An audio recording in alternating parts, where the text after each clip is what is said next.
हमारा जो यूथ का लाइफ है, हमारा स्टूडेंट का लाइफ है, सब बर्बाद हो चुका है। क्यों चुप रहे हो आप? और जो आतंकवादी है नरेंद्र मोदी जी प्राइम मिनिस्टर, आतंकवादी तो आतंकवादी ही होता ही है, जैसा पाकिस्तानी से हो या बर्मा से हो।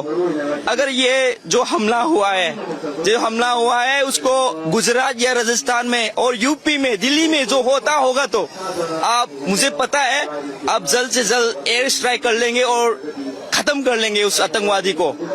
मणिपुर में ऐसा क्यों नहीं कर सकते हो? आपके पास बहुत पावर है। जो माँ उसके साथ जो बच्चे को मारा गया है उसको वुमेन एम्पावरमेंट कहना चाहते हो क्या? इज दिस नारी शक्ति? आई वांट टू से, because we want to live in peace, all we want is justice, and is that only we ask for? Is it too much, Narendra Modi ji? And the problem is not only the violence making by the bad people, but also the silence by the powerful people who has guts to stop it. That's the problem.